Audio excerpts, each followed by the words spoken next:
St. Anne's Church, Somerset, Wisconsin. French-Canadian parish, settled by French Canadians from Canada, beginning in 1850. This first movie was taken by Father Highland, who came to Somerset to give a retreat or a mission. And he was an amateur, of course, and he took the pictures rather quickly, but you are going to see some people that have passed, gone away. Mention as we go along. There is Jimmy Van Oss, died in World War II, and here are some people coming out of church, and you will recognize some of them. Walter Momsey, for example.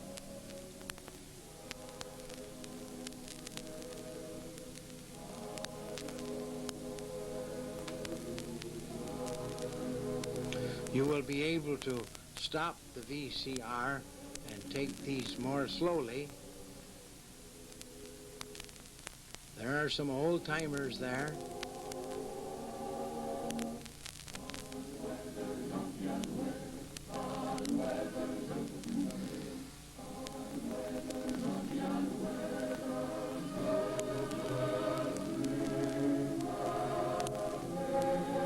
Seacard. Rondo.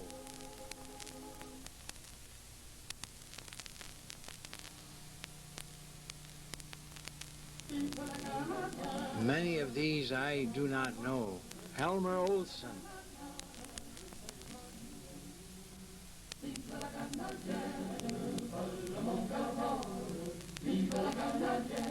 Mother Jean.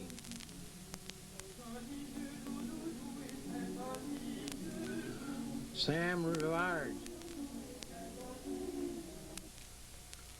Germain. Parnell, I believe. And here is Father Baudet, Walter Baudet, pastor for 27 years in St. Anne's. He is gathering his servers together here for a picture. Kind, gentle pastor. Mrs. Germain, John, Ida Baudet, Father Baudet's housekeeper for many years. After Somerset, he became a chaplain in Rhinelander. Hello there, Ida.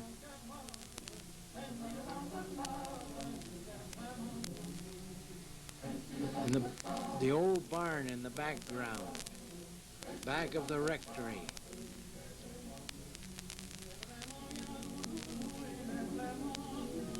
Old names of old pioneers since 1850. The French Canadians settled along the Apple River,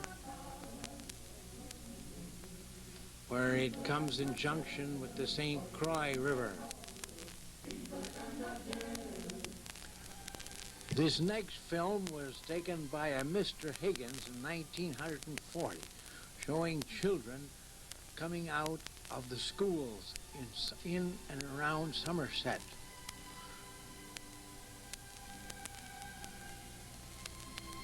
Mrs. Jack Raleigh, Alice, a teacher. You'll see some teachers, some students, and I will mention the name if I recognize the person.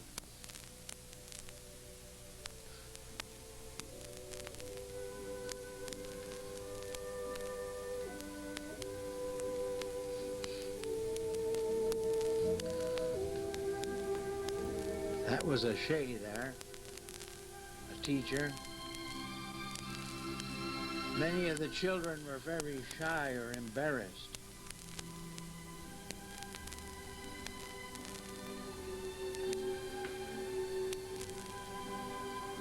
Looked like a Bro and a Dufresne, another teacher. Mr. Berlin, the principal, another teacher.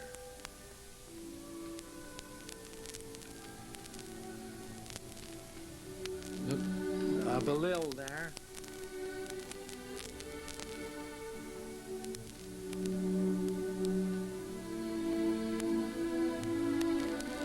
Do you recognize yourself?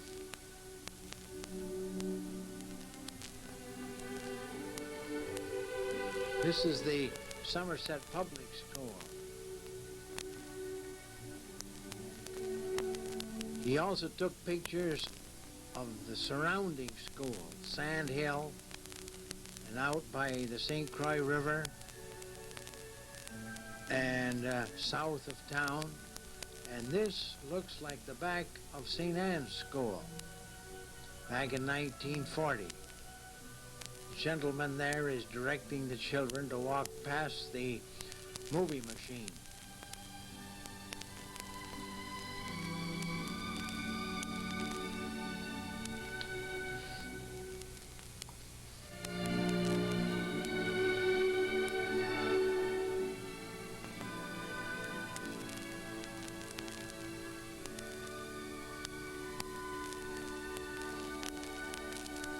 What grade were you in 1940?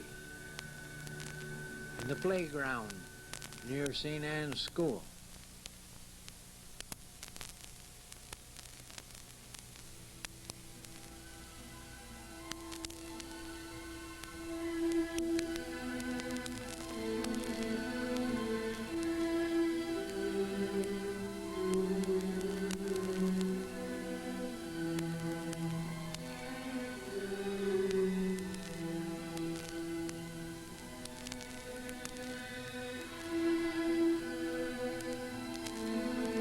This looks like the Prues, south of Somerset. Marcella Landry.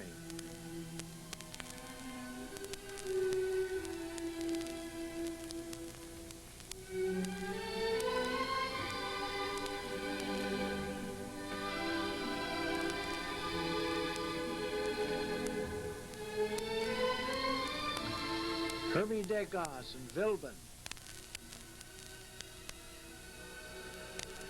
Someone had a little buggy, and you remember when they used to practice football on the open field across from St. Anne's Church. Mr. Bishop, longtime clerk of the Board of Education. Somerset had some great football teams in its history.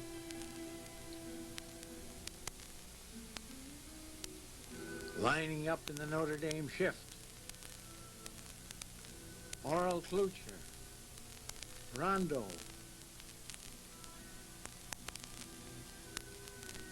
This is taken at one of the schools in the outlying district.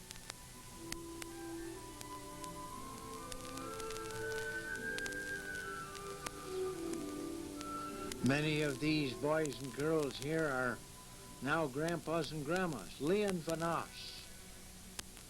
Looks like a sea card. There's Mrs. Nars Parnell. Elmire.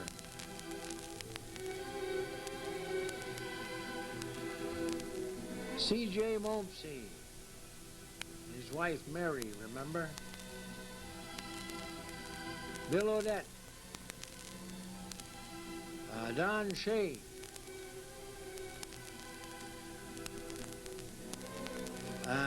Bizzle. Clayton Momsey. Connie. Belil. Val and Clayton. Val Belil. Clayton Momsey. Jacqueline. Ed Lemire. Lynn Belil. Oral Klucher. Zeno Harville, Ed Flord, Albert Germain, and Delore Harville, the barber.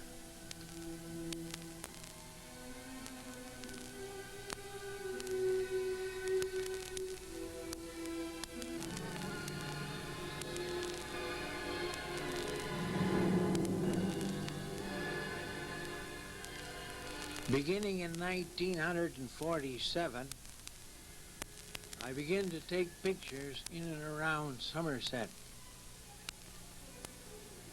The old water tank. First thing you see when you come from the west.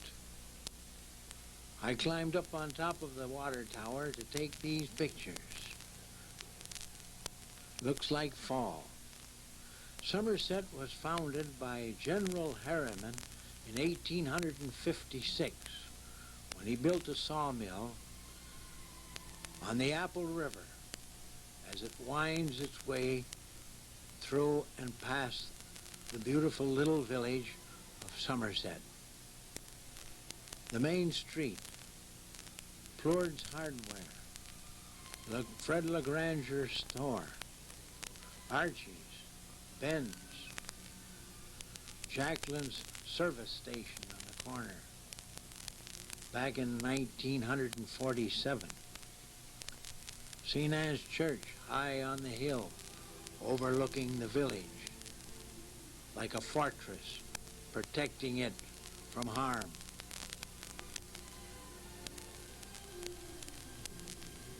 The school in the distance, St. Anne's School.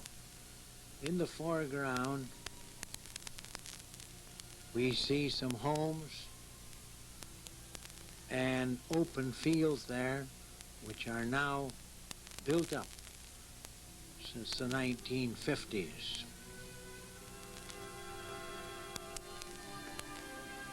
Ah, sweet mystery of life. We remember well our little village. The Palms, started by the Bile family, then taken over by Lagranger and then Bro, then by Marcel Bro.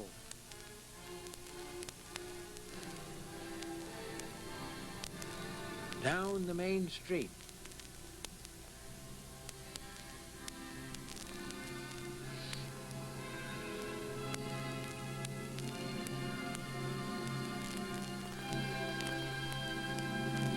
hasn't changed too much.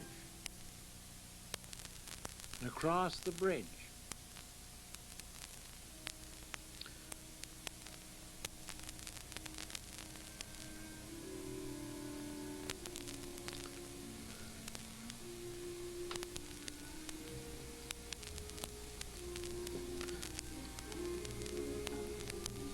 built in the 1930s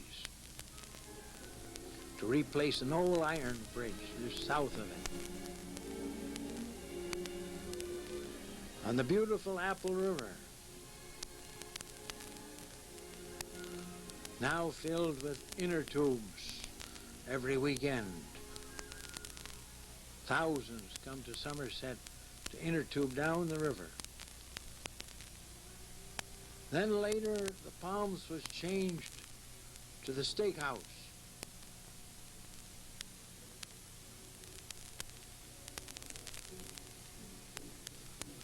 Ben Bro started his bar back in the 30s and 40s. Archie Mopsy, these two old-timers were solid citizens of Somerset. Plourd's Hardware store,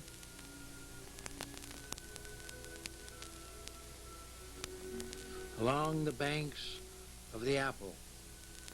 La Pomme de Terre, the old French called the river. And the English came along and they took just the first part of that word, pomme, and they called it the apple. Dave Bro and the Terrace. Wonderful eating places in and around Somerset, even to this day. River's Edge, Jack and Alice Raleigh.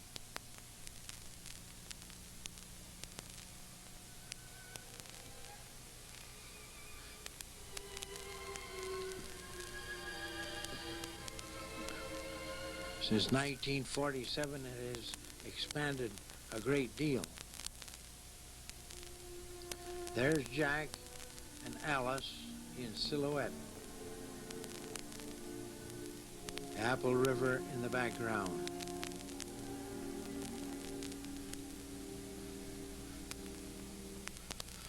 Well, let's go out in the country, and we see here George Harville plowing. He was one of the last farmers to use horses. He loved horses.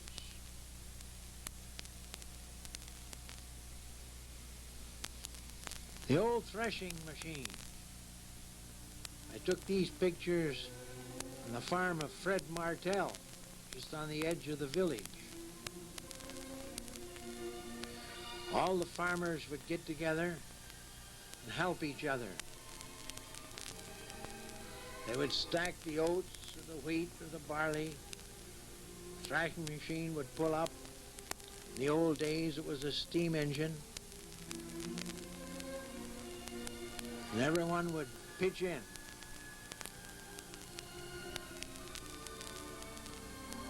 Piling the straw, and gathering the golden grain. I remember my father, Louis Rivard, going to Osceola with 6 sacks of wheat to sell the wheat, buy shoes for his brothers and sisters. Eddie Germain there, Roland Martell. Looks like a Tremblay back there.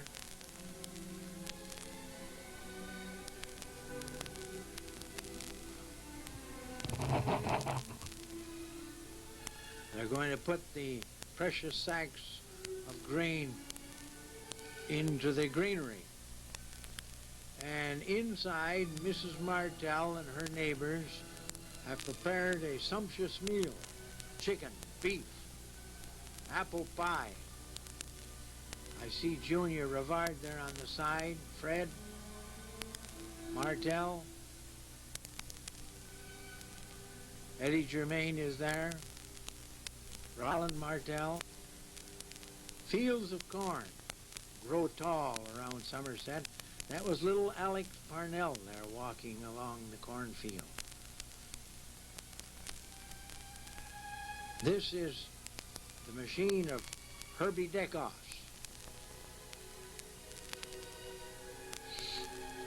Cutting down corn for the silo.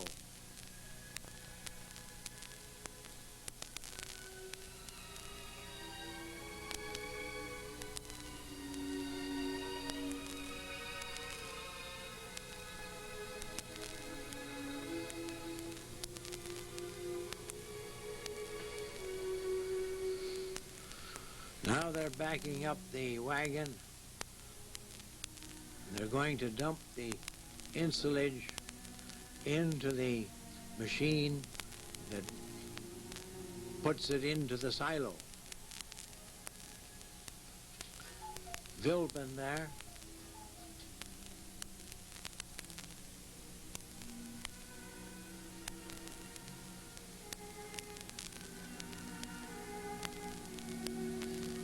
Farmers put up corn for their cows, pigs, and chickens. And the man coming into view now is old Bergeron. He was helping out that day.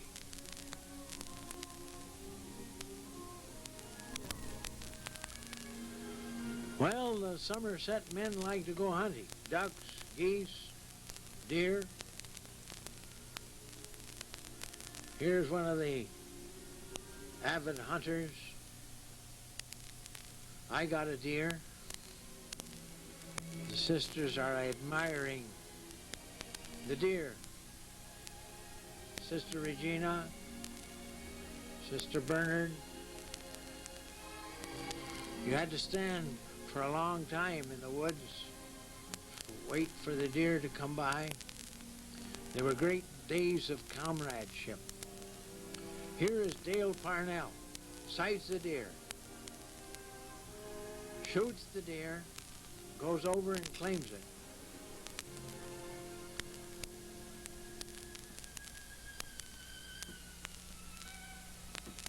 Looks like Bob Adamson there and Harris Parent. I think we were up at near Siren, up near Webster.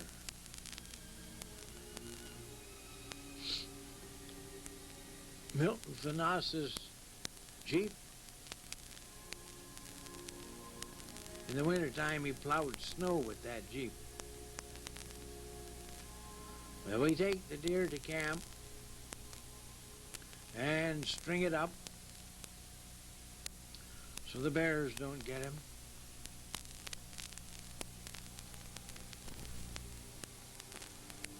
Here's Fred Martell and one of his beautiful white horses.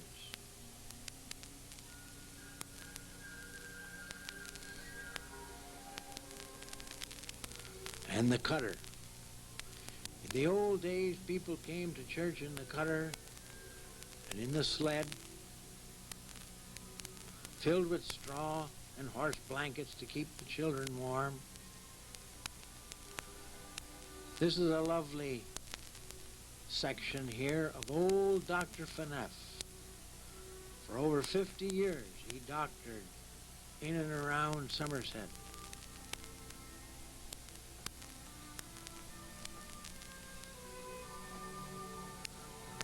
Thousands of children he brought into the world. Lovable character. George Harview loved horses. There he is galloping in his yard north of Somerset. Old August Belil walking across the footbridge on the Apple River.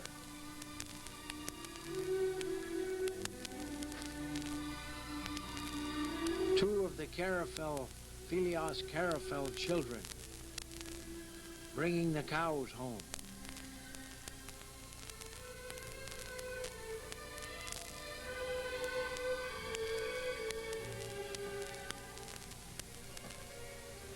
The Carafel barn.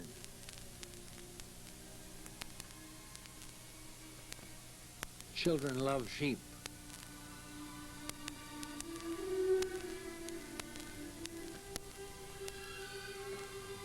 Helmer Olson harvesting ice.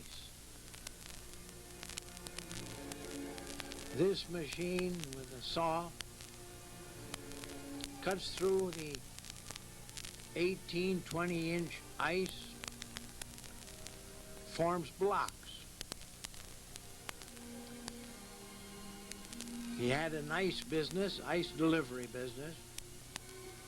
First you have to get the ice blocks out of the river and into a truck, a little elevator.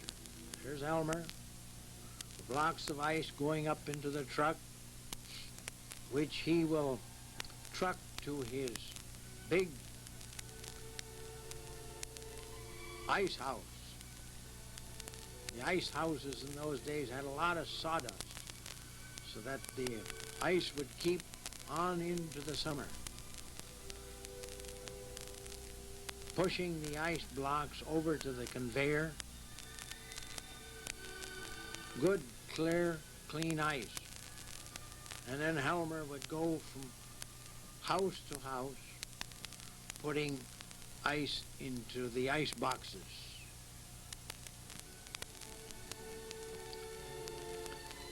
Of course, he went out of business when everybody began buying electric refrigerators and freezers.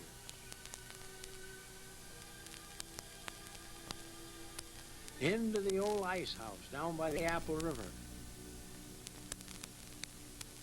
Ice fishing contest on Cedar Lake. Harry Delt's up there on the machine drilling holes so that they could fish through the ice. Doc Faneff, Edmund Parnell, Nars Parnell, Marguerite. Some of the men having a little lunch there. And then there was a hill out near Cedar Lake. Elmer Cook's Hill. He also had a racetrack out there. And the Somerset people and the children go out there, slide down the hill, have a good time. Carol Belil, Earl Klucher, looks like a winner.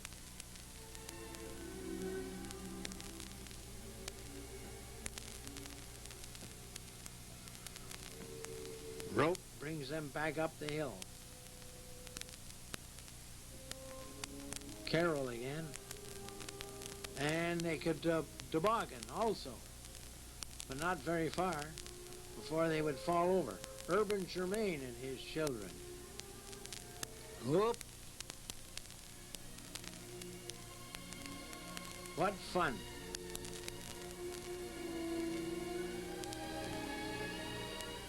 Elmer Cook.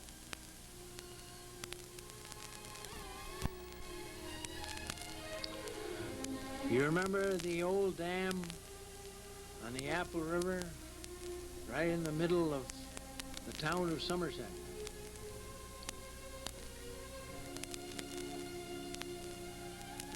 This was built way back in the 1800s. First it was a dam for the sawmill.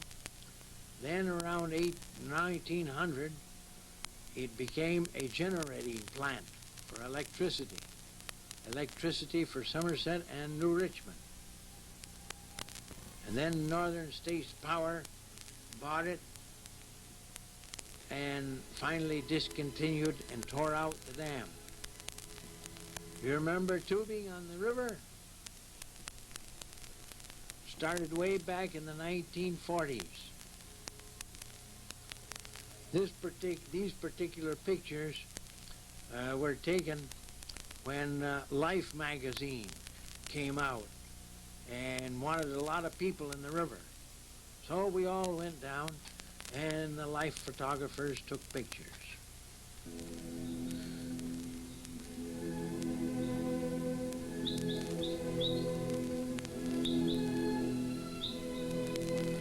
You'll recognize some there.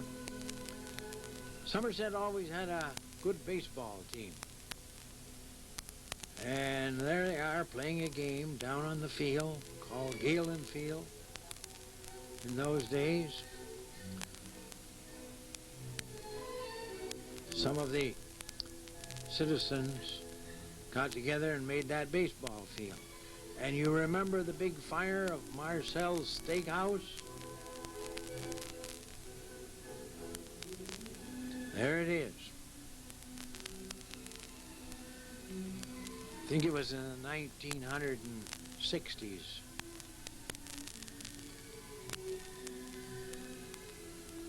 Very disastrous fire. You'll probably recognize some firemen around there.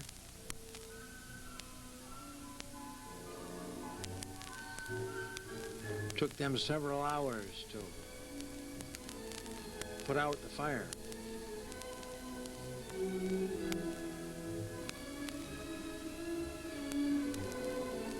You tell the story that in one of the taverns in Somerset there was a fire. Took the firemen 2 hours to put out the fire, and it took the owners 2 days to put out the firemen. There is Marcel Bro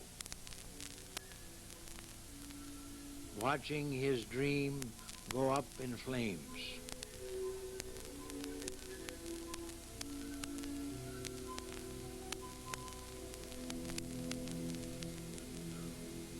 Parades. Many parades in Somerset.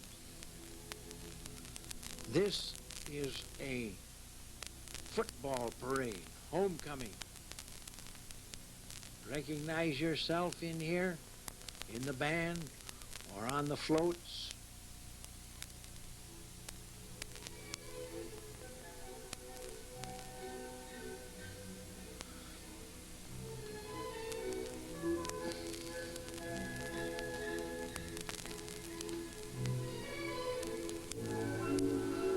Many original ideas here.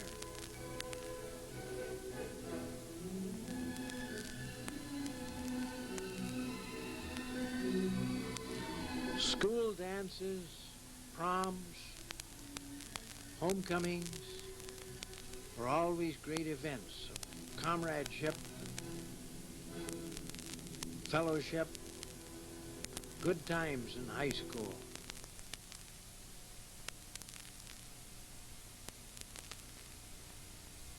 Also had Legion parades.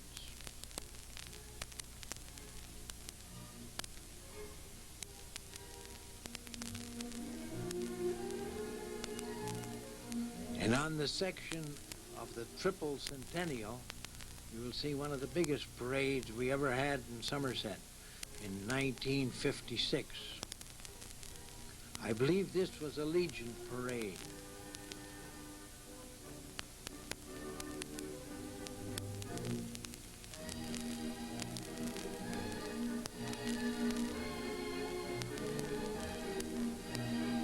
The famous Schmidt band, Schmidt beer band, with their colorful Indian costumes.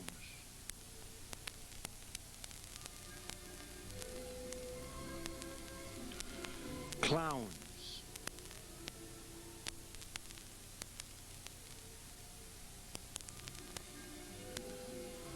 Look in the crowd too, you might see yourself or someone you know.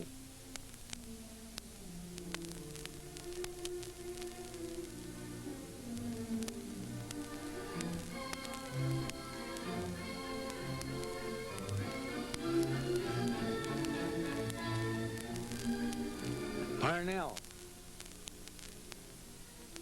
and his horses.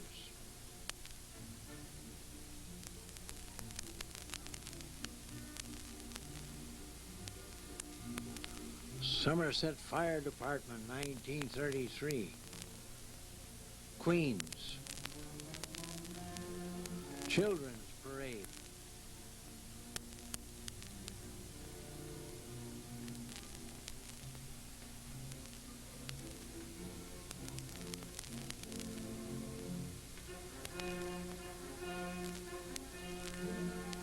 Manas. Big tanks from the Army. More Queens. Soldiers. Everybody loves a parade.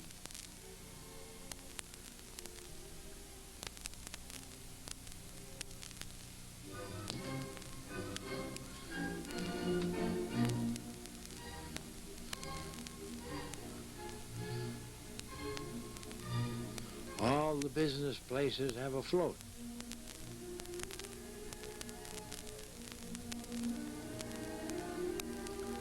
The fire department, Archie Paquin,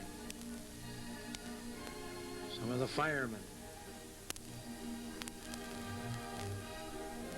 Then we had a Bastille Day celebration too, one year.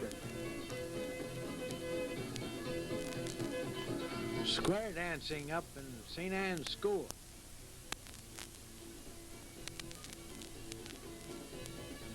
Stan Stobin,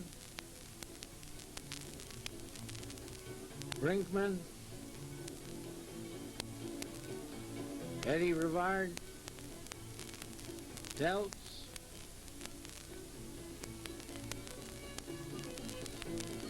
this is called the Texas Star. I taught the children how to square dance, and they loved it. Over there's Jerry Parnell.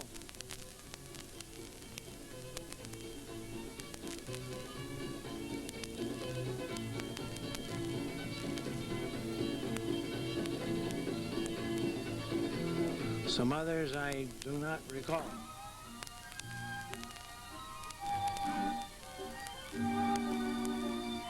Bill Shea, Bobby Liberty, some of the Prue girls are there.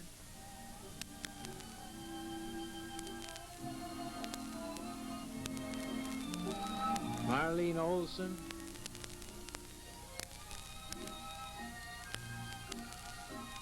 high school students knew how to have fun. The old Apple River Falls.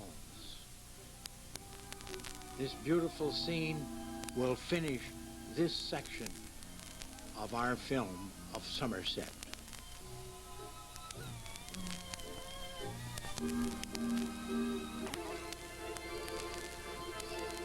St. Anne's, Somerset, Wisconsin. This French-Canadian parish began with the first settlers in 1850.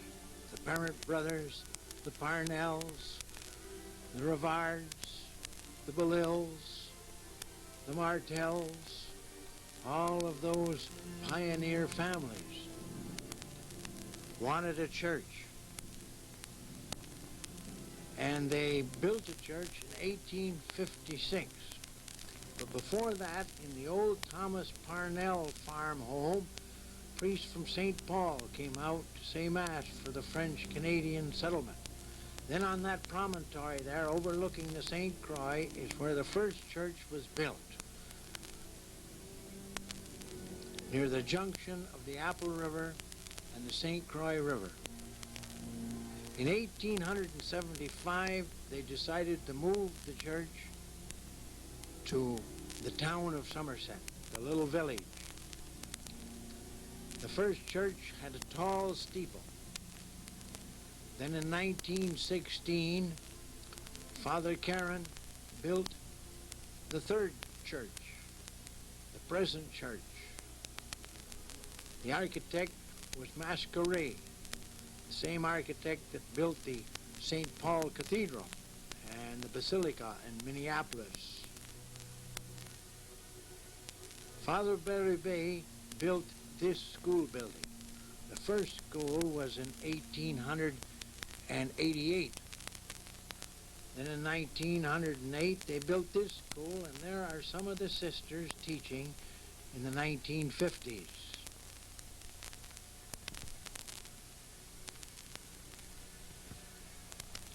Inside the beautiful church of St. Anne's, we had the old altar. That altar was donated to the church by the Lagrange family. In those days, the priest had his back to the people. Everything was in Latin. If you followed your missal, you were all right. Otherwise, you hardly knew what was going on.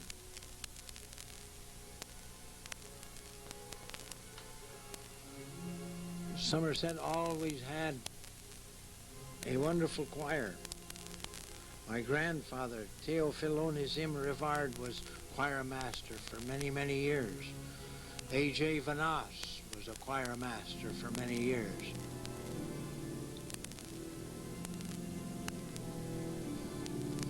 Thank you for the blessing. Now lower the book. That's it. Sermons from the old pulpit. You remember them. First Communion. Always a great event in the life of a child.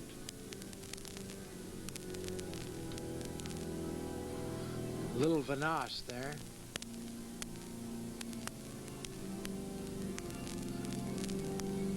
Children are all dressed up for this great event.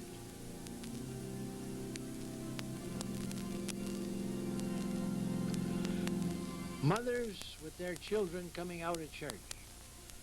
One Sunday, the mothers and their babies and their little children were invited to church for a special ceremony. And here they are coming out of church. Perhaps you'll recognize your mother, or your grandmother, or yourself. I'll let you look.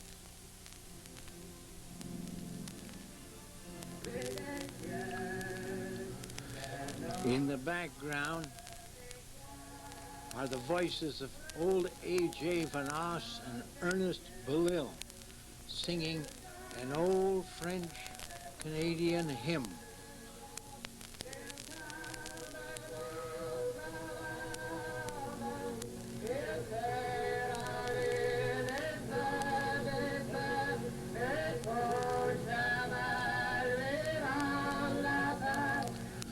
My goodness, the women of St. Anne's Church are prolific.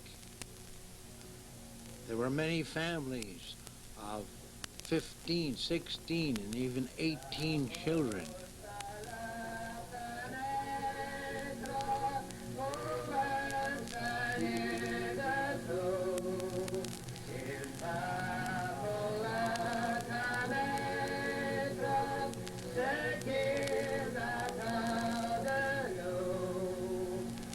And they keep coming.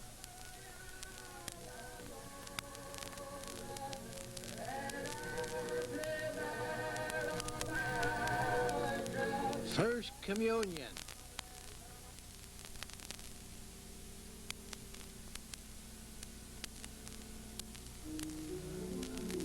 Girls all decked out in their finest communion dresses and veils. The boys in their little white suits.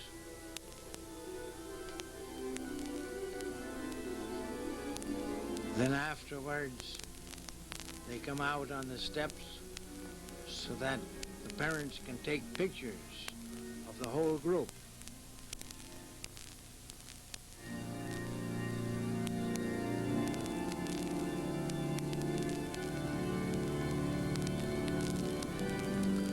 Look sharply, you will see yourself there. This was in the 1950s.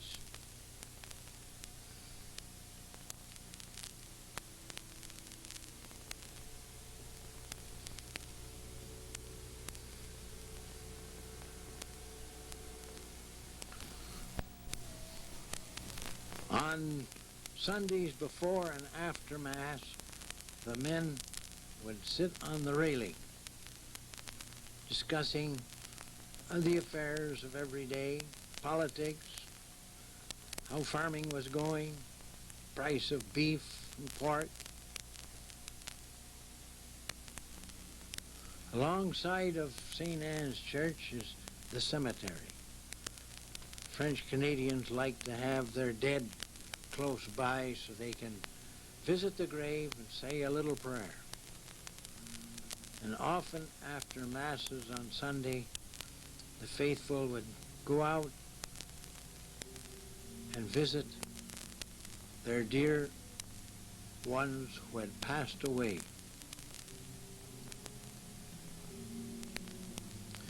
There's Rose Pelletier and Omer, who was janitor for many years. That's my grandfather and grandmother. Then Frank Langer took over for many years.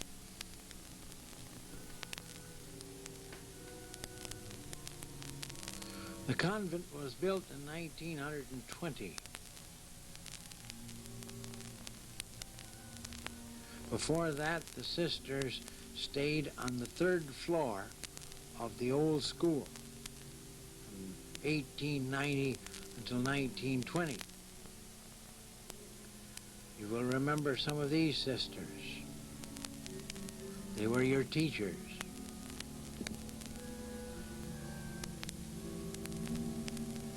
There was always a garden back of the rectory, flowers and vegetables.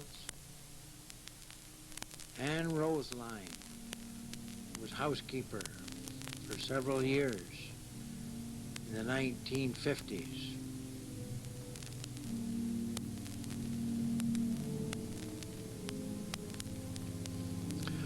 The grounds were always kept immaculate. Donalda Legranger, organist for many years, also secretary of the parish. Confirmation was a big event because the bishop would come to confirm the students who are around 12, 13, 14, 15 years old.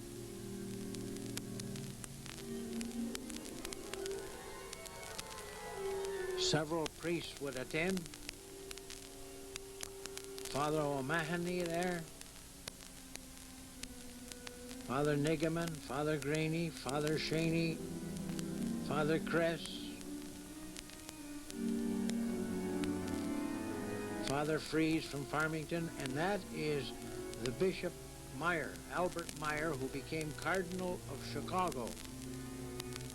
One of the great lights of the Vatican II Council. There he is, in the rectory, having a meal after confirmation. The neighboring priests would always attend.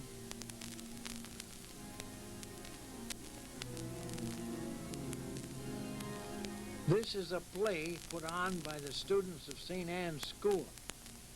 Marlene Olson there. It looks like one of the Raymond girls, Darlene, I believe. Maxine Johnson. They're putting on a Christmas play. There's Santa Claus. The children are hiding to catch Santa Claus when he comes in with his presents. But instead, Santa Claus catches them.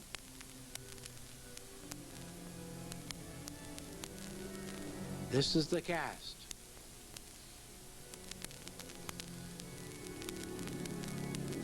Andy Vanos, one of the Belargin girls.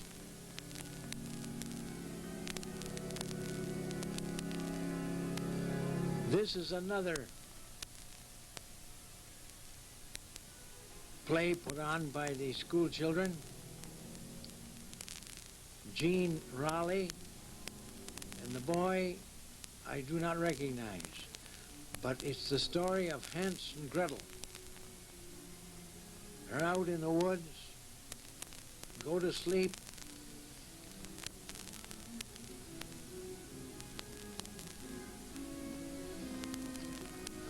The fairies come to protect them.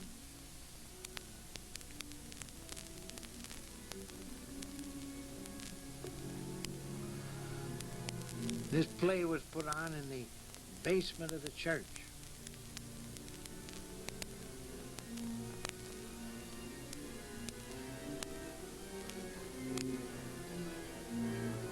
Fairy there is bringing things to life, including the little children.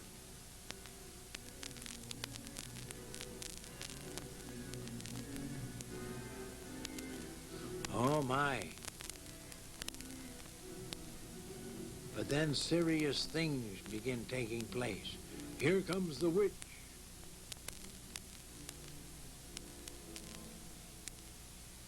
And she threatens the little children. She's going to put them in the oven. So she opens the door. And Gretel pushes her in. Hocus pocus. And the children are all glad because the witch is now in the oven. She had put many children in that oven, but Hans and Gretel succeed in putting her in. And then all of the children that had been put into that oven now become alive again and come tumbling out of the oven, safe and sound and happy.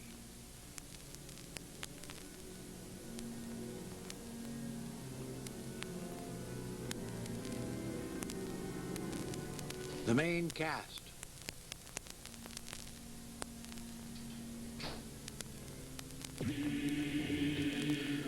The old school, built in 1890, was a frame building where the cemetery is now. This school was built in 1908 by Father Berube. And here's the children tumbling out of school, going home. And I will just let it run and hope that you can recognize yourself or some of your friends.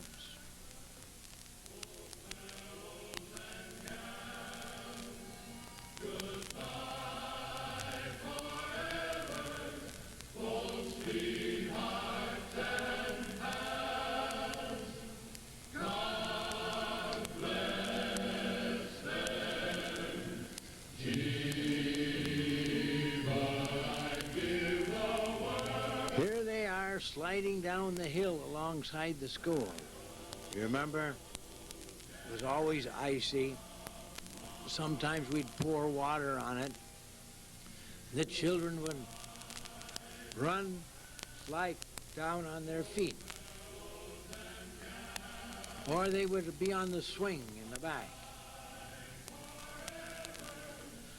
I remember one winter, some parents came to me and said, you will have to discontinue putting ice on those little hills there by the school because the children are coming home with torn coats, worn out pants.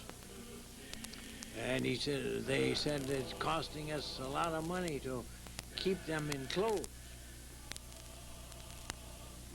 Children were having a great time sliding down the hill.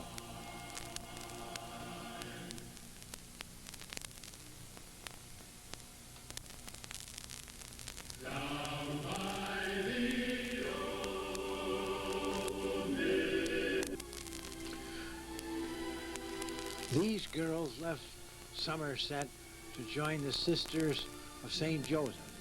Schwann, Rowe, Campo, Montpsy, and Dufresne. Sister Adelaide Parnell and one of the Martel girls joined the Sisters of St. Joseph of Concordia. Class of 1950, St. Anne's School. There they are.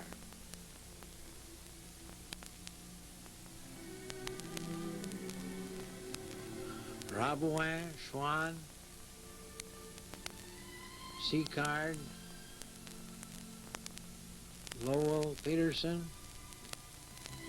Berlin. This is in the home of Leon Vanas.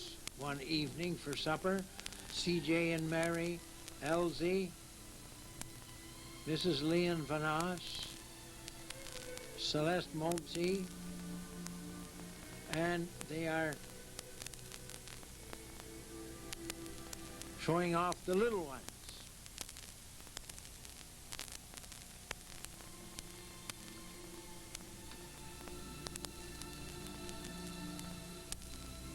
The wedding of Paul Prue.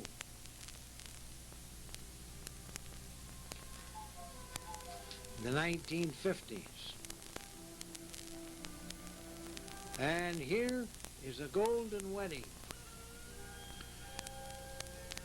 Ferdinand and Louise Bro came to St. Anne's in the old buggy to celebrate their 50th wedding anniversary. There they are. Looks like Andy Vanas and Grandma Bro as attendants. Many golden and silver wedding anniversaries were celebrated in St. Anne's. And then sleigh ride parties. Oh, we had many of those. Children loved dances, sleigh ride parties, skating parties. In the old days, they would use horses. What they enjoyed most, though, was pushing each other off the sleigh into the snow.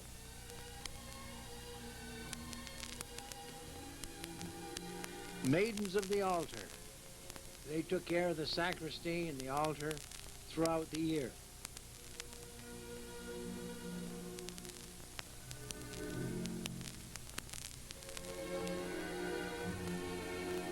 Jean Pinard, Omer Pelletier, Albert Prue, L'Aventure, Louis Belil, Frank Langer, many faithful janitors, caretakers over the years. Here's old John ringing the bell, the Angelus, 7 o'clock in the morning, noon, and at 6 o'clock. Albert Prue was a janitor for many years. Here are the girls from Somerset leaving St. Anne's to go to St. Joseph's in Crookston. Teresa Wolfe, Campo, Michelle Bro. There is Ben Bro. And there they are, ready to enter the novitiate. This is some of the sisters and the people who attended that ceremony in Crookston in the 1950s.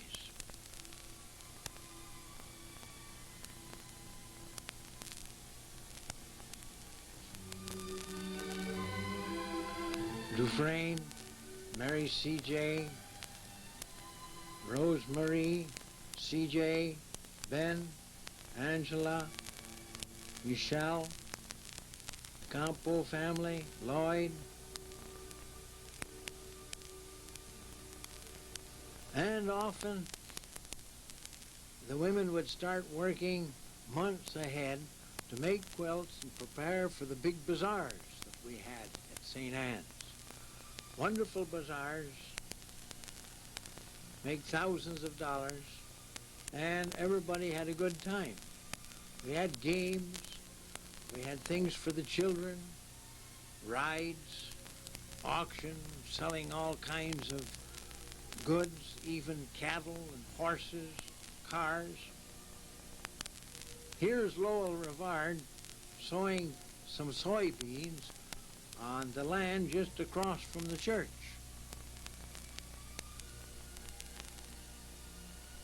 Every spring the farmers would get out into the rich soil of the land, sow their grains, hay. Hardy men, the pioneers who came to Somerset. Father Chris, remember him? Came to help on several occasions. He was a Cistercian father. Children loved him. You played with the children hours on end.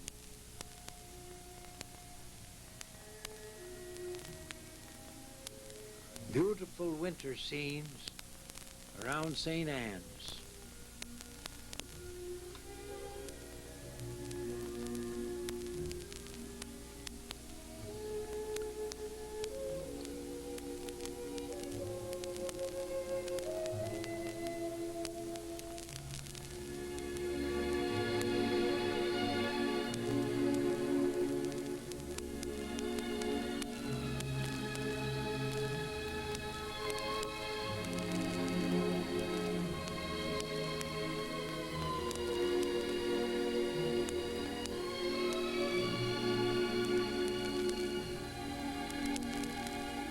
Playing games in the schoolyard. And the Centennial. The bazaar. Remember putting up the big tent? The booths, the games. One time I looked out the window and here are two houses coming down the street past the church. Our Lady of Fatima. The rectory was built by Eli Charland, second cousin of mine, in 1904. St. Anne's School, built in 1956, dedicated in 57 by Father Jerome Plort, boy of the parish.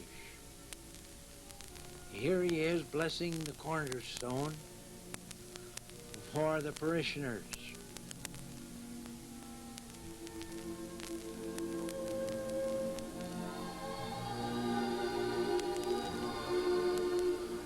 all there to see what they paid for. School cost over $300,000.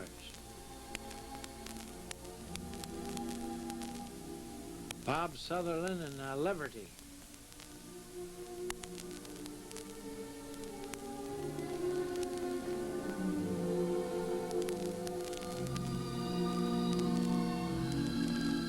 More people coming out of the church. It's too bad I wasn't closer with the camera.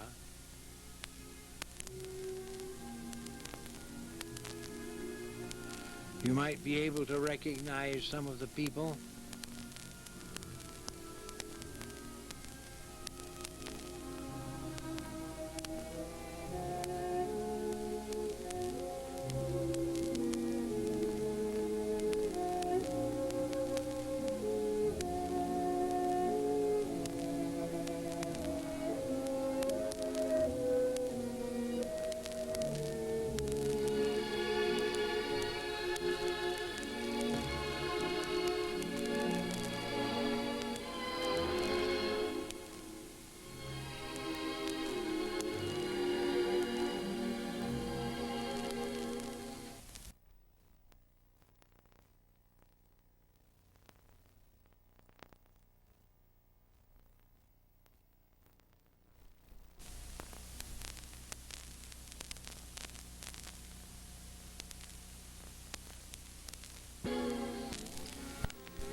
The colored glass windows, St. Anne's, all tell a story.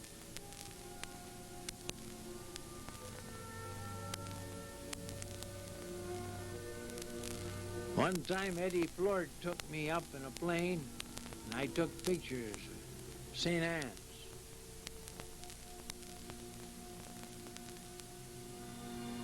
Felix and Widge were revived.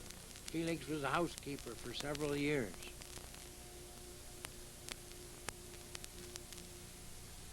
Frank Langer, in summer he mowed, in winter he plowed.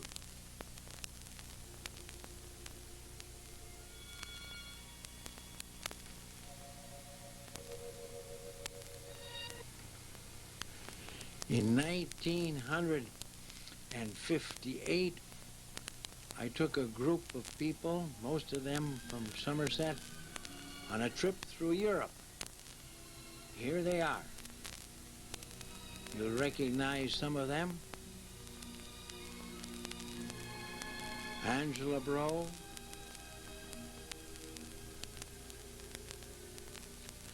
There is the list of people that went on this trip and tour to Europe.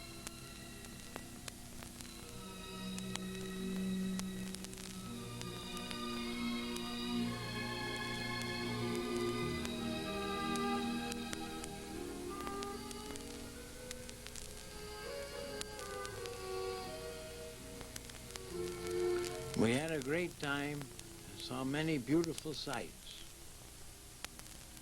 Here's that same group in a monastery in Lisbon, Portugal.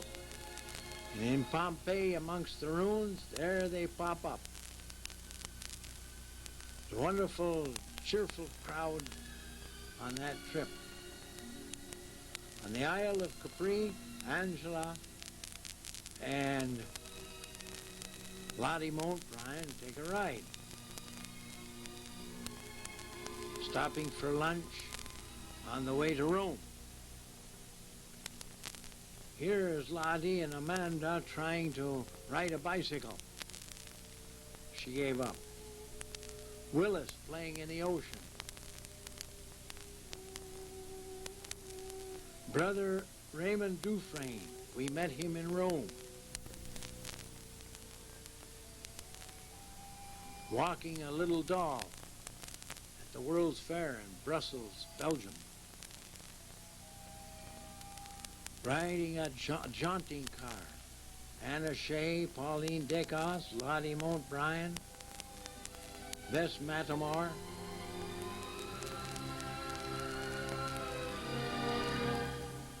Taking a boat ride on one of the rivers in Ireland.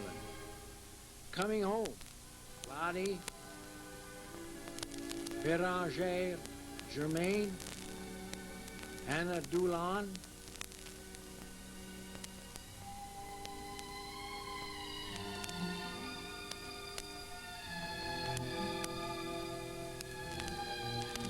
looks like Anna Shea. Rosalie Parnell was along. Amanda Schwann, Angela, Matamore, Pauline Degas, Mrs. Bonprise from Farmington.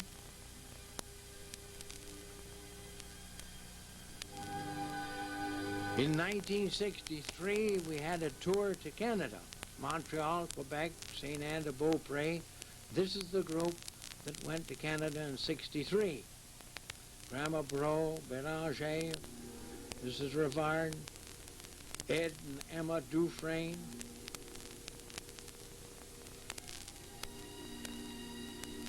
We stopped at Cap de la Madeleine, visited many places where the people originated from coming to Somerset. And here is Tom Vanas, living in Bemidji, and I went fishing with him one time on Lake Winnipesaukee. Pulls up in his plane, we go fishing in the lake. Voila, a nice fish.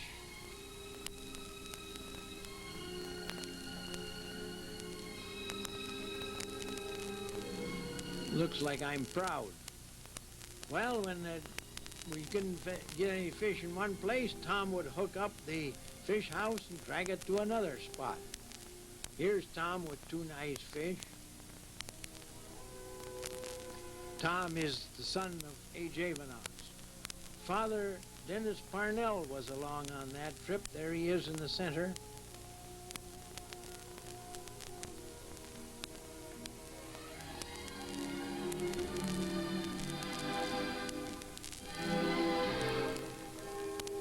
The old rectory, we should have kept it as a museum. French-Canadian architecture, but alas, we tore it down when we built the new rectory in 1965. There she goes.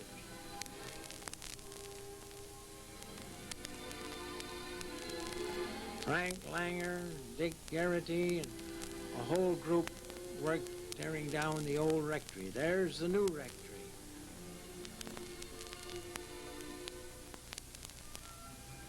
Built at a cost of $125,000. We had singing groups, the Alouette Club, the Alouette Dancers, and we took a trip to Madison, appeared at the University of Wisconsin. This is our dancing group. Alma, Marguerite,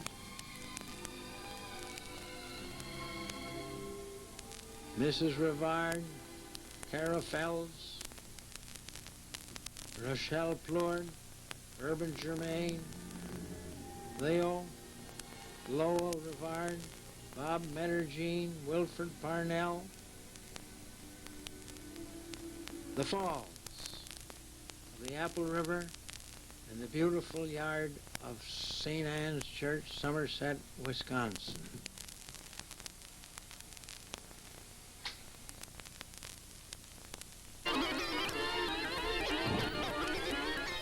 The wedding of Dale and Donna.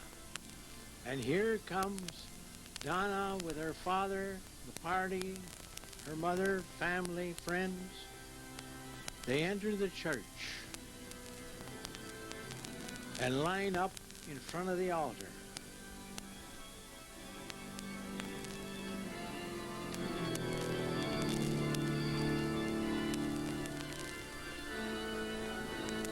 Giving their vows and rings to each other, pledging eternal fidelity.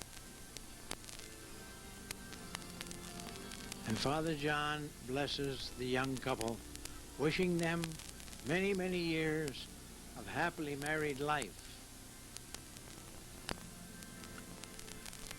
giving them communion. Remember in St. Anne's Church for the 1960s, the communion rail, the old altar. Now comes the congratulations from friends, relatives. I do not know all of these people here, but you surely will.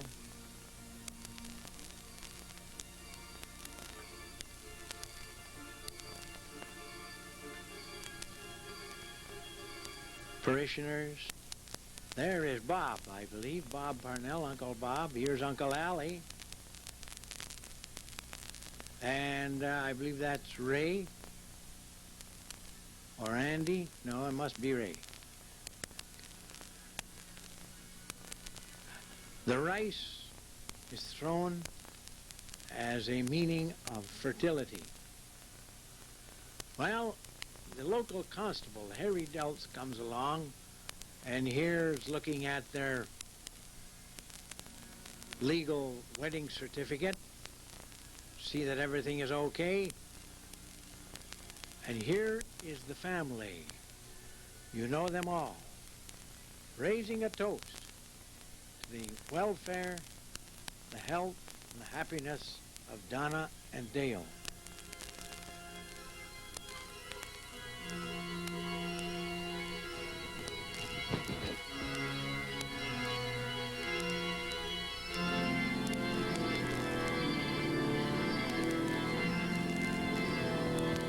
And into the twilight, the setting.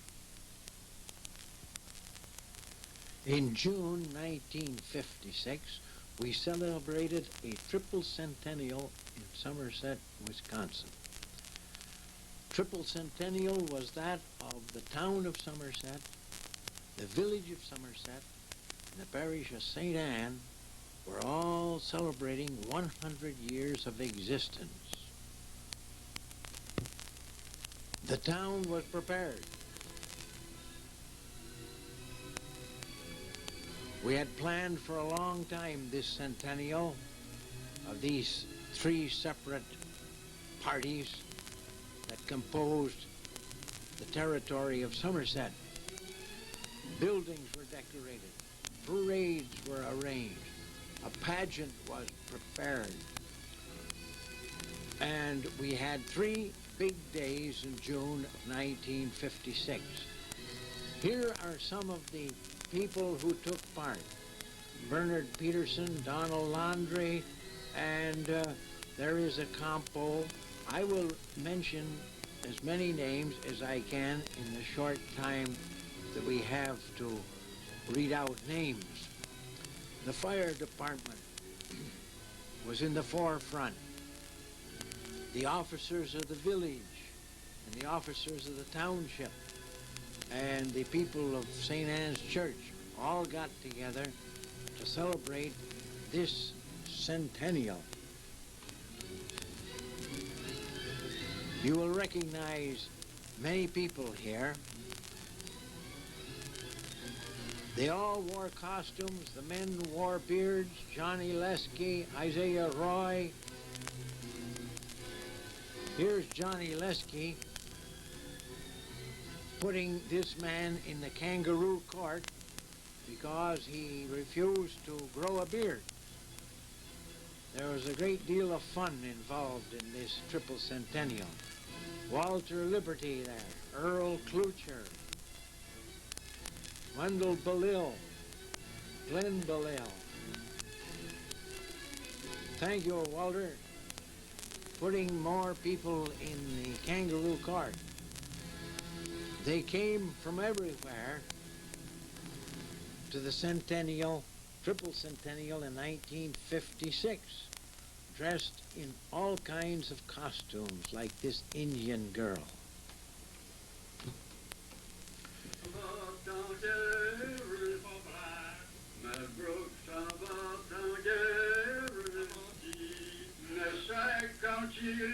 The old dam in the village of Somerset. And in the background we have the music of Dr. Fineff and A.J. Vanas singing an old French song which they sang at many occasions in Somerset in the years gone by. The village of Somerset was founded by General Harriman, who built a sawmill on the site of the old dam in 1856. We had a log rolling contest in the Apple River above the dam by the bridge. We had some lumberjacks from Hayward, Eau Claire, Wisconsin, come and show us how the old-timers would compete with each other on the log. Millions of feet of logs were brought down the Apple River, down the St. Croix River to Stillwater, where many Somerset men worked during the logging days of the late 1800s and the early 1900s. Many lumberjacks in Somerset. My father had lumber mills in Polk and St. Croix County and Barron County. He hired many men from Somerset. There they go, plunging into the water. Great deal of fun, balancing on a log. Thousands of people watched from the banks of the river. Malbrook s'en va en guerre, the song they are singing in the background. There we are. Very good. Balancing on a log in the water.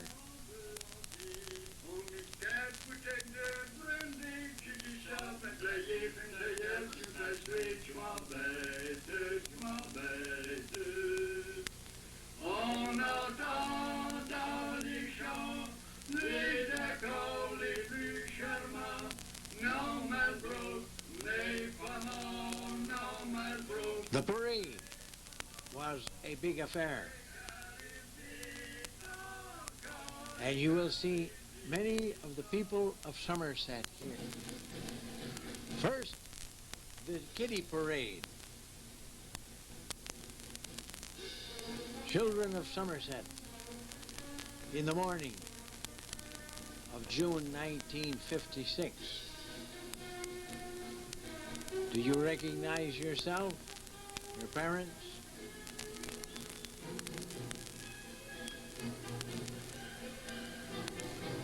Buggies, carts, horses. It was quite exciting.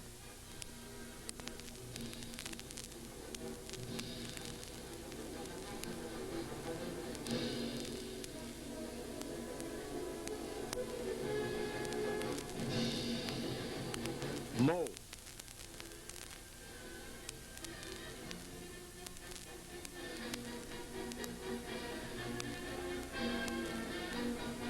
People walking on the sidewalks. Looks like a campo there.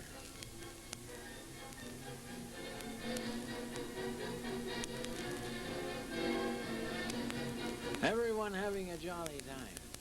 Oh my goodness. Then we had a beard contest. See which one had the bushiest beard, the longest beard, the most original. And we gave prizes. James Waters there, one of the chairpersons. I think of Plourde. Johnny Plourde had the bushiest beard.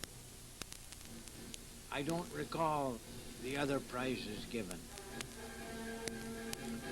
We had some outside judges. Ray Belil, Johnny Plourde,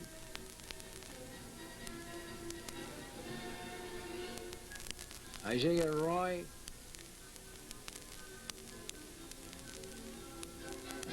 Milton Meinke, chairperson of the township,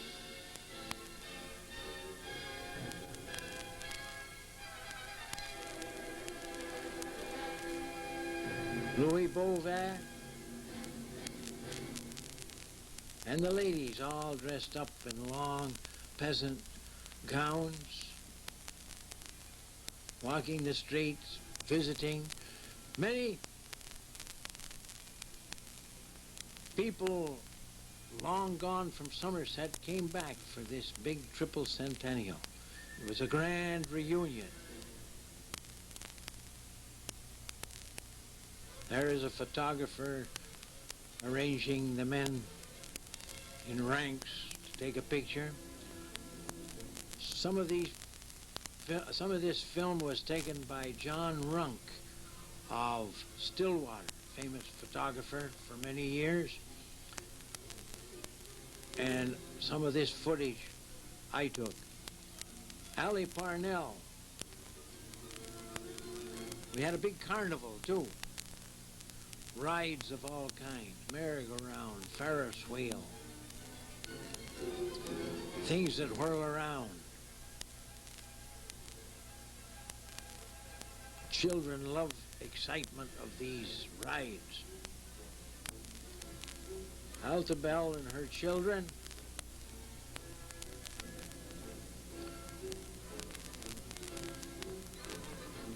Jumping cars.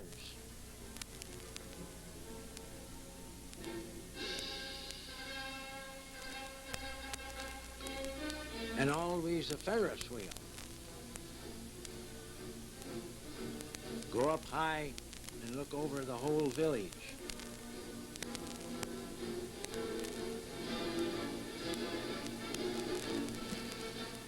Hurling at fast rate. Twisting and turning.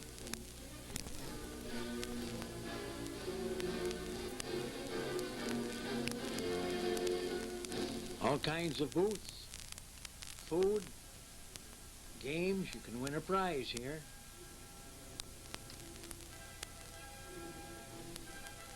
Jeffrey Stoner.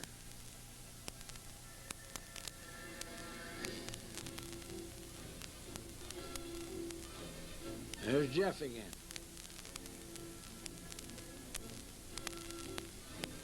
All right, let's get out and put in 2 more people.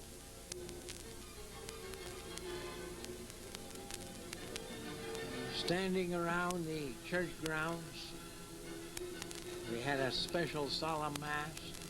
The Bishop of Superior was here to celebrate with us.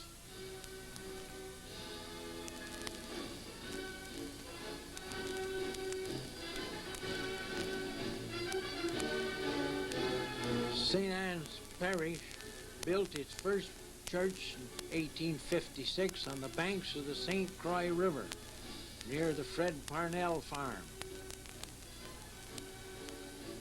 Priest from Hudson was pastor at the time. The Somerset Band, Mr. Sherm, I believe, was the director. An old fire wagon. Hi.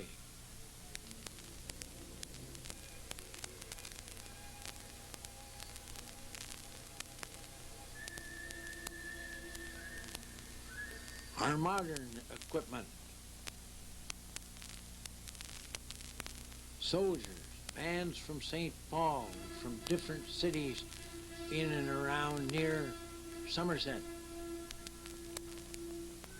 Navy.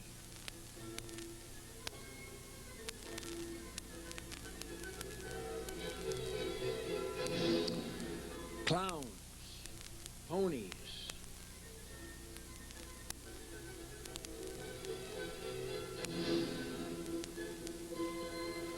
This parade was about 2 hours long. Close to 100 different units.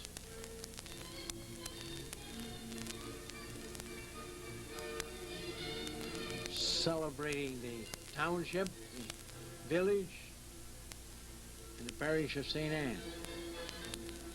George Harview there in his covered wagon.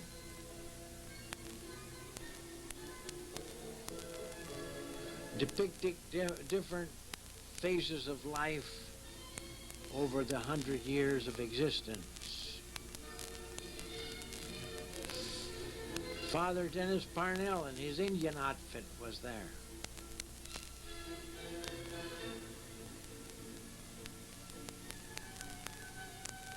Ladies Auxiliary, nurses.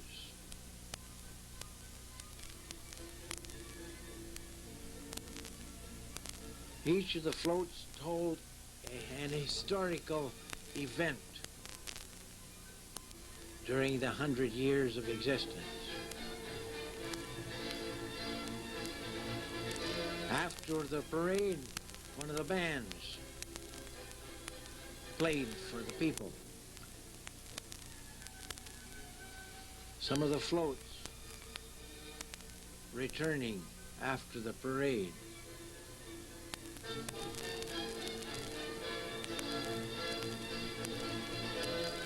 Everybody was having a good time. Harry Dells directing traffic.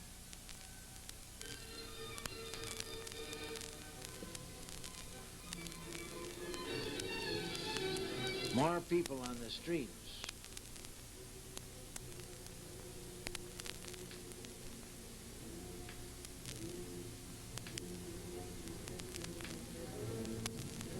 Do you recognize some people there?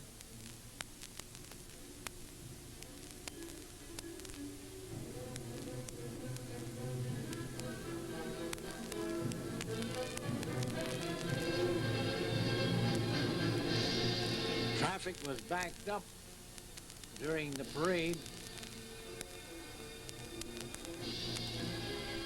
on 64 and 35.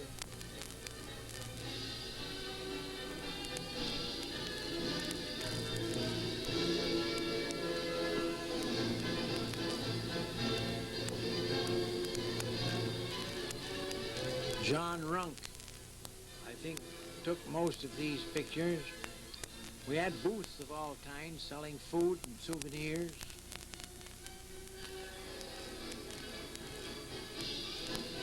People came back to Somerset who had not been back for years and years to visit relatives and friends. The old fire wagon, drawn by a team of horses. Lowell Peterson.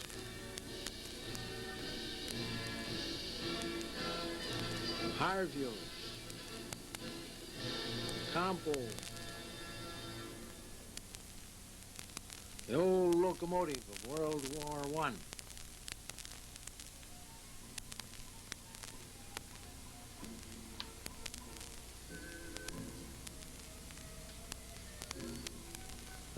Odette, Grandma. Now the dam at Apple River Falls near the St. Croix River. At one time we had 3 dams operating on the Apple River in and near Somerset. The Apple River Dam, the Village Dam, and Riverdale Dam. All within 4 miles of each other, furnishing power. First dam was built in the late 1800s, early 1900s in the village. Northern State Power owned all of these dams. And many village men and women worked for Northern States Power. Beautiful glens and dales, valleys along the river. Crystal blue clear water running, emptying itself into the St. Croix River.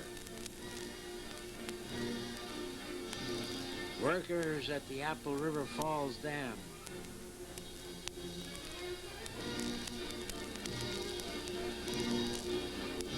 A lot of tubing is done here from the dam to the St. Croix River. Very exciting with the rapids. The generators inside of the Riverdale Dam.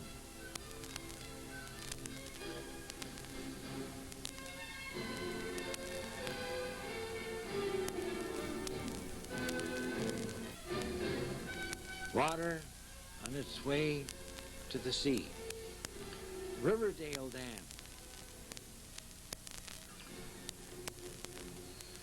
Near Raleigh's restaurant.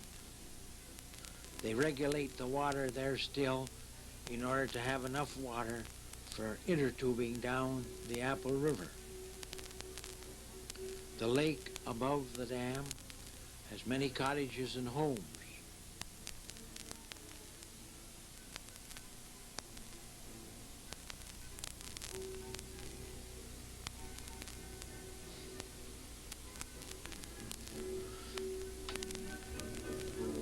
Beautiful scenes around Somerset. Raleigh's restaurant, the Apple River. My grandfather, Théophile Onésime Rivard, built the first bridge across the Apple River here near Raleigh's restaurant. It was a wooden bridge. They rebuilt it years later and placed a steel bridge there. 10,000 people come here to intertube on a hot Sunday weekend. Intertubing was begun back in the late 1930s and early 1940s.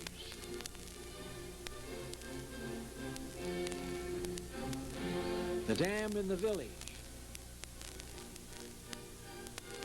We were sorry when they tore down that dam because the dam formed a beautiful lake within the village limits.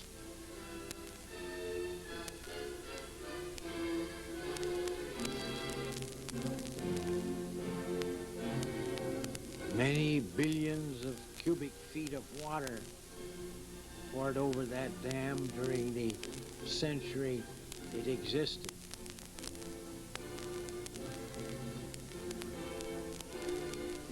St. Anne's Convent, built in 1920.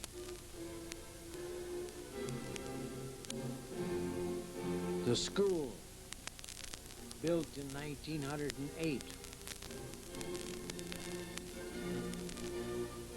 The old bridge was about a block south of the present bridge. The terrace and restaurant, high school. Dave Brough owned the terrace for many years. Children.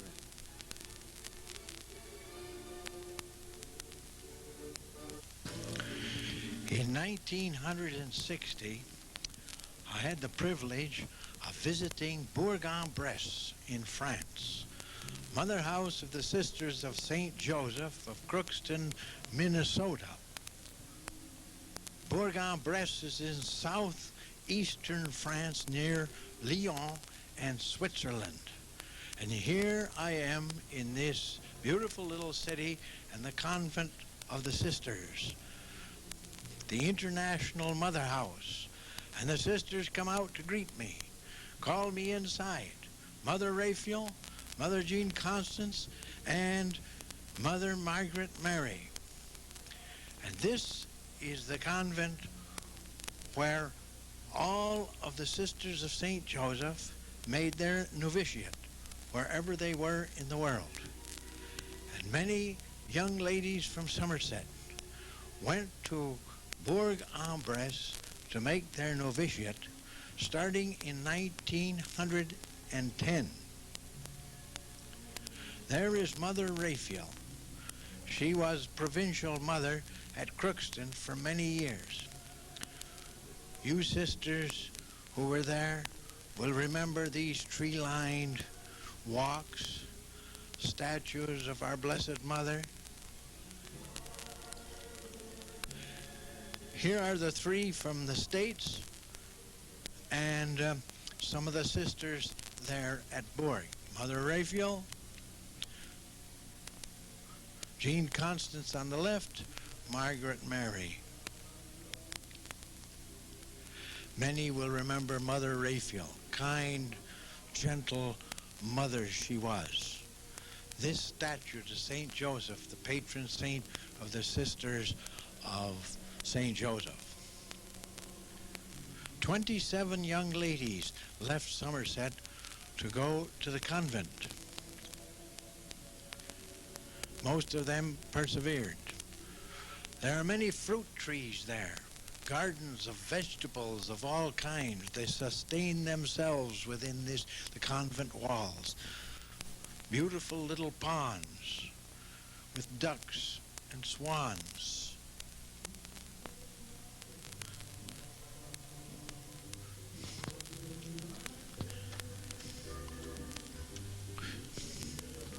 And the sisters love to have a little fun too.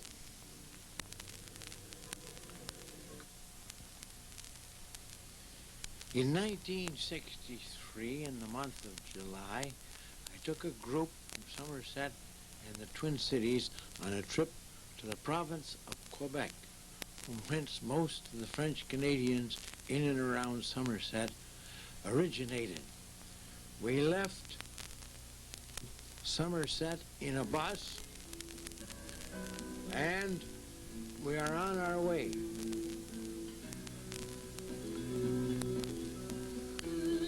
Arriving in Montreal, we went for a carriage ride on Mont Royal.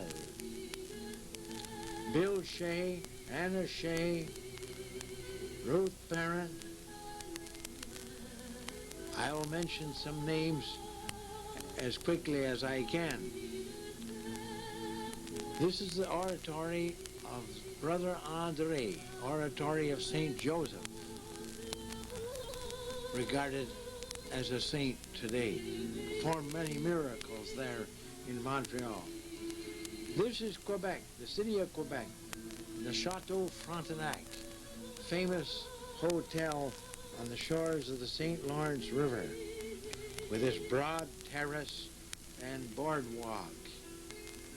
Beautiful place. Samuel Champlain founded Quebec in 1608. Canada was settled by the French from France, but was soon taken over by the English in 1759. We will go now to the Citadel, a fort high over the city of Quebec, and we will look at the changing of the guard there that has been held for many centuries with the goat mascot. The French Canadians were under the British until they became their own Commonwealth in the 1900s. We will now visit St. Anne de Beaupré. This famous shrine, 30 miles east of the city of Quebec, established already in the 1700s, attracts many believers to this beautiful church, St. Anne de Beaupré. We made a novena, and we got there at the end of the novena on July the 26th and took part in the festivities. Many come here to be cured, and many have been cured. This is the first church that was built to St. Anne. High on the hill back of the church are the Stations of the Cross. Inside of one building are the holy stairs where they climb on their knees and pray. In the evening, the torchlight parade. Many and most of the French Canadians in and around Somerset came from places like Lanaurat, Deschambault, Masquinongé, Drummondville, Ile d'Orléans, François du Lac, Cap de la Madeleine, Batiscan, and Bécancourt.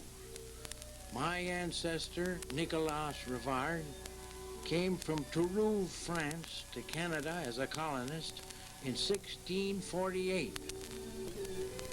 Then my grandfather, Théophile Onésime Rivard, came from Bécancourt in the province of Quebec to Wisconsin in 1855. So our family were pioneers in both places. The French Canadians are proud of their rich and glorious heritage. Coming from France, living in Canada in the province of Quebec for several generations, and then coming to people the states of Minnesota, Wisconsin, and other states in the United States. And now, je vous présente notre voyageur.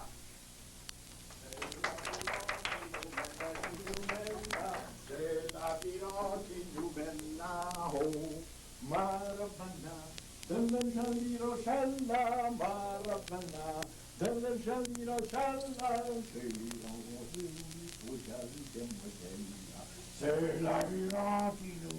qui nous mène, c'est la vie qui nous mène là-haut.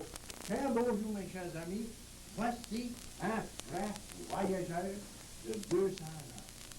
Mais n'importe quel voyageur, moi. Oh non, non, non.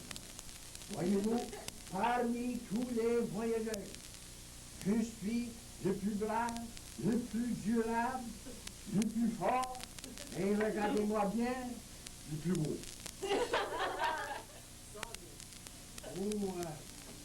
Some of you don't understand French when it's spoken back like that. Well, I tell you in English. I just say, here I am, a voyageur, a French canoe man of 200 years ago.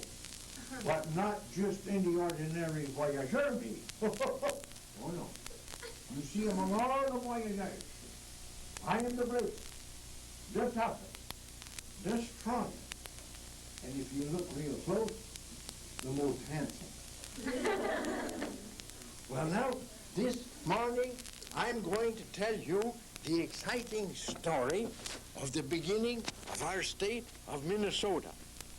I'm going to tell you about the Indians before the coming of the white people.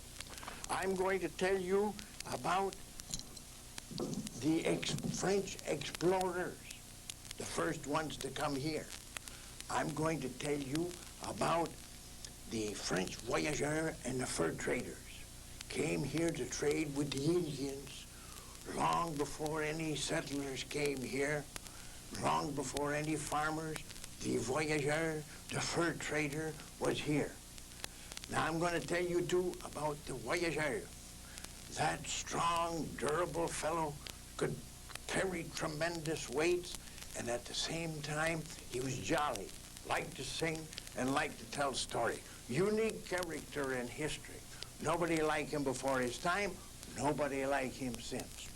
And so I'm going to begin to tell you this story, and I'm going to start in the beginning. Good place to start, huh? All right, here we go. Can you hear me back there? That's too bad. Jacques Cartier came in his sailboats across the Atlantic Ocean up the St. Lawrence River in 1534. Now that's 42 years after Columbus discovered America. Here is Jacques Cartier discovering Canada, claiming it for France. Well, a few years later in 1608, here comes Samuel Champlain. He comes with some colonists, and he's going to found the first colony in Canada here at Quebec. Well, as he approaches Quebec, you know, he sees a lot of people on shore. Who did he see? Indians. If I ask you a question now, and you know the answer, you shout it right back, you see. Indians. Only Indians lived here in North and South America for 10,000 years before America was discovered. Here were the Indians, along the rivers, around the lakes, in the prairies, in the mountains, millions of Indians everywhere. Well, when Champlain saw those Indians, he said to his men, wait a minute. Let's not rush ashore. Those Indians don't know who we are. If we suddenly go ashore, so let's bring some presents with us when we go ashore to show the Indian that we are his friend and we wish him no harm. So they gave the Indians some presents. Well, the presents they gave the Indians astounded the Indian, because you must remember, before the coming of the white people, for 10,000 years, the Indians lived here everywhere without anything made out of iron or steel. What does that mean? It means they had no machines. What does that mean? It means they had nothing manufactured. Now, everything in this room is either made out of iron or steel or is manufactured with steel machines.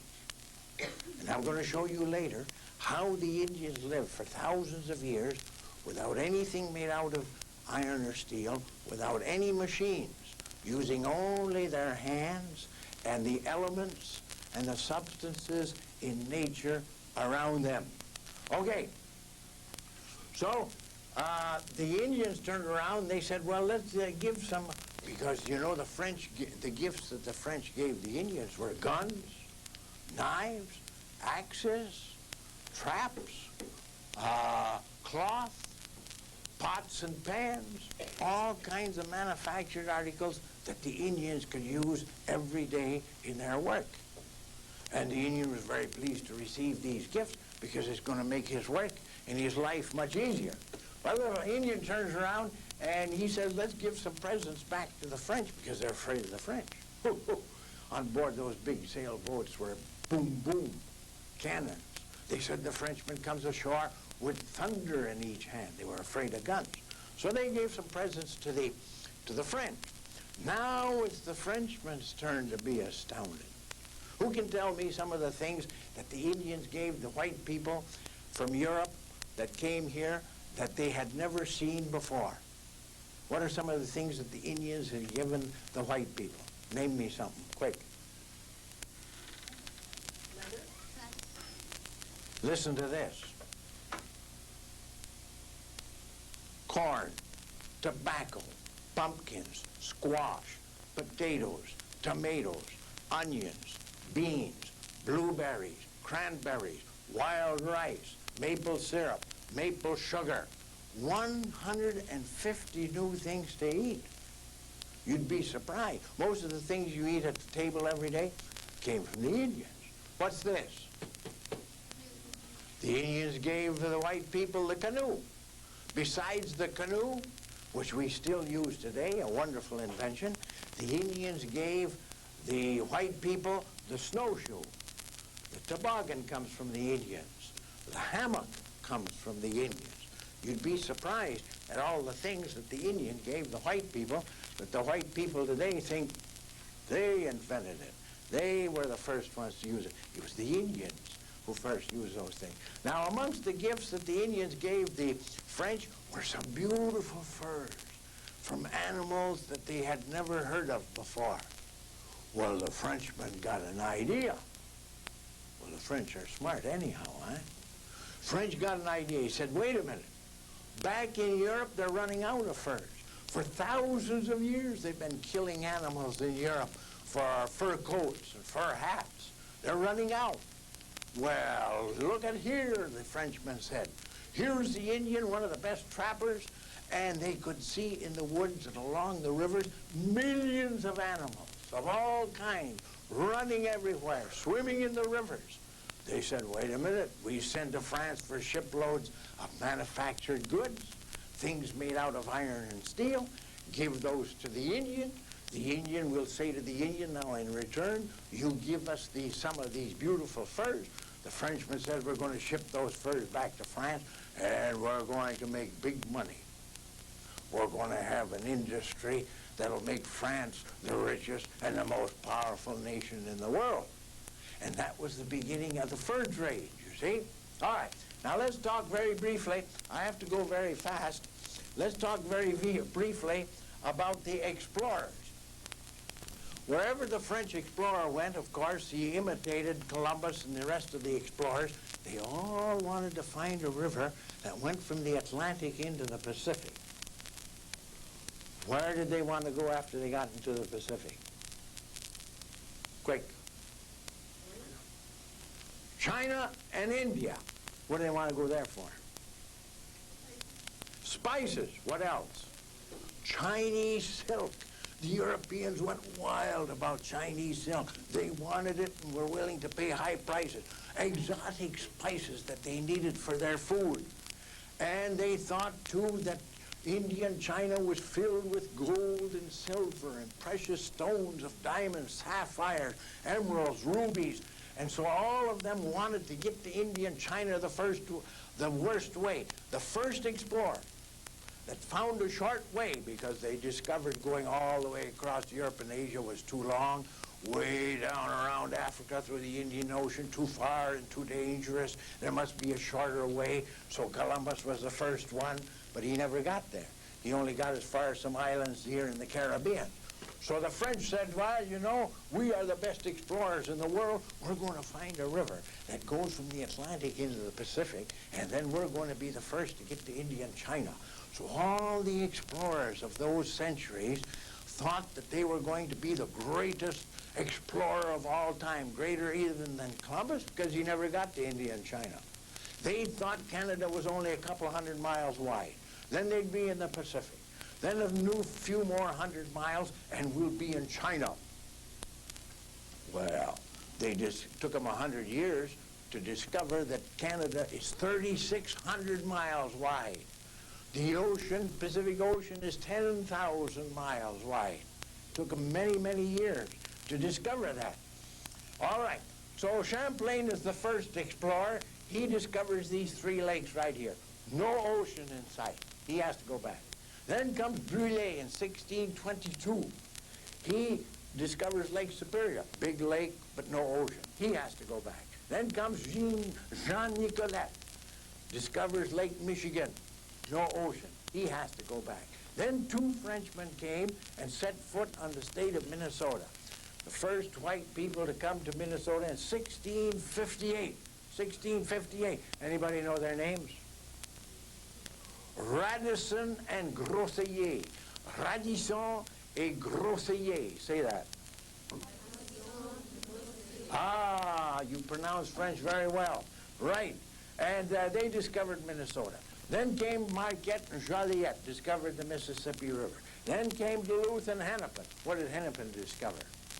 St. Anthony Falls, right here in Minneapolis. The first one to come up the Mississippi River, Hennepin. All right. Now, all of these explorers had, when they got back to Quebec, they said, oh boy, talk about Indians, thousands of Indians out there. Fur-bearing animals, beautiful. Millions of them. If we form for a company, send men out there with all kinds of manufactured goods to give to the Indians, we can bring back millions and millions of pounds of furs. And we'll have the biggest industry in the world. And France will be the greatest nation. They were very patriotic those days. And so they formed fur companies. Northwest Fur Company, Hudson Bay Company, the XY Company. They hire men now to send out here called fur traders and voyageurs to trade with the Indians. Okay, here they are in Quebec, 2,000 miles away from Minnesota. So they get on their Greyhound bus here at Quebec, you see, and no bus, huh? No roads. No horses. You know all the horses in North America and South America had to be shipped over here from Europe. There were no horses here.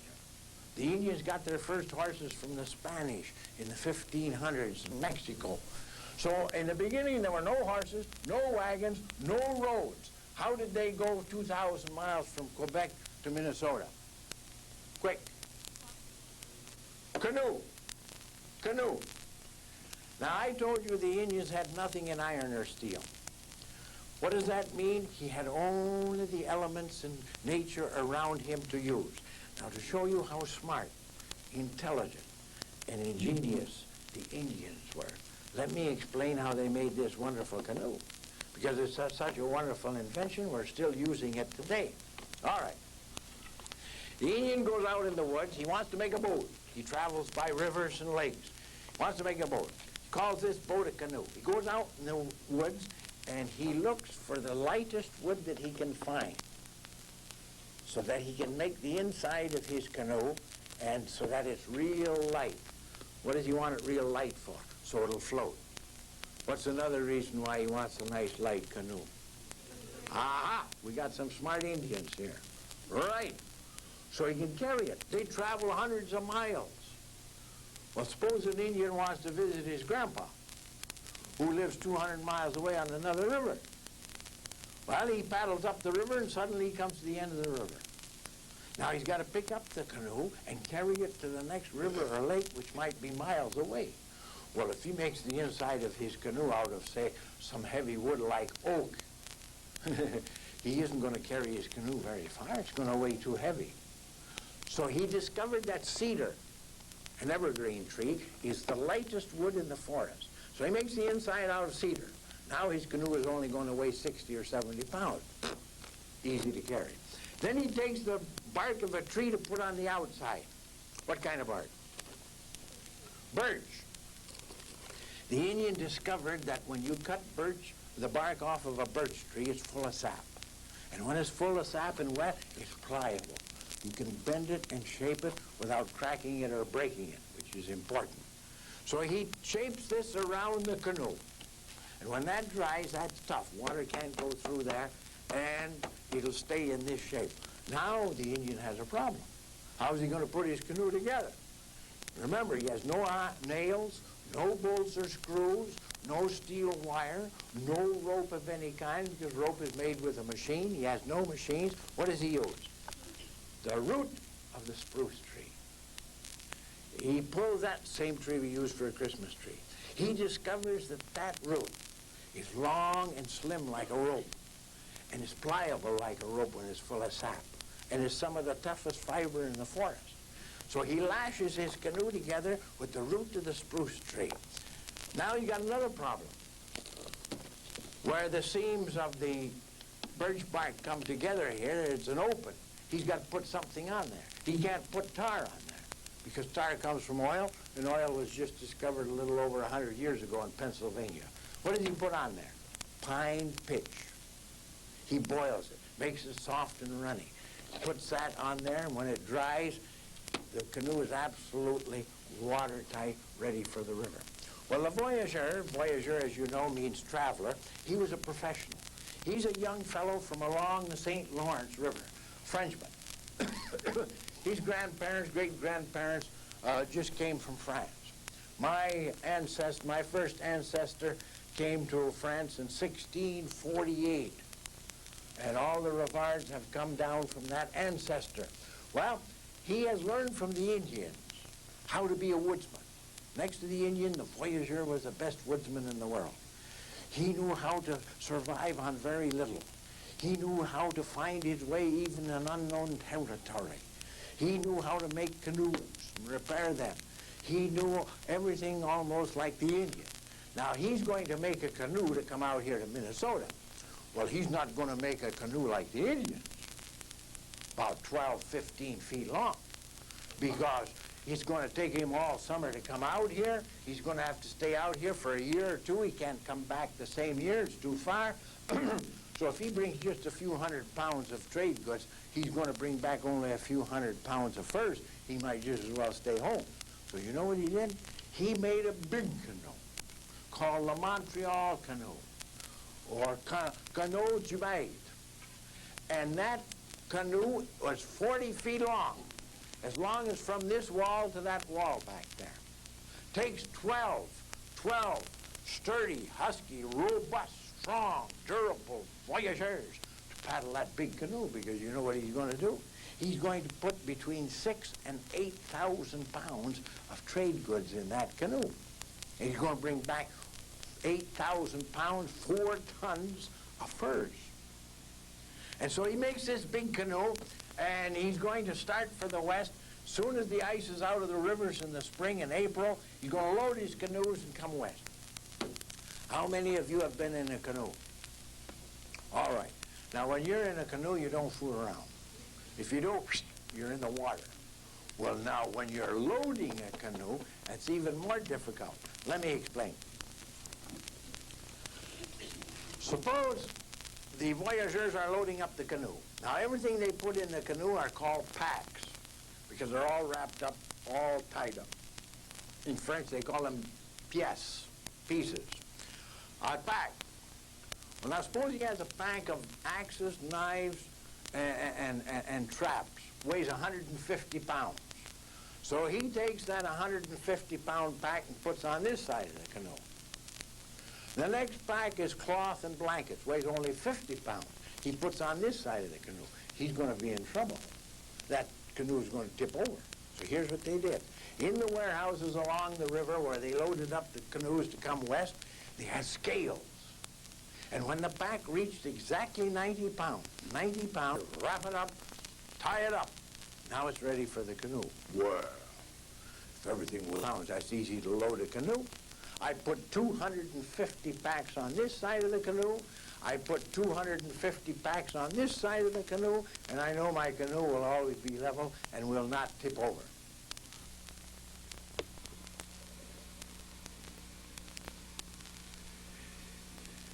Merci beaucoup, mes chers amis, et au revoir.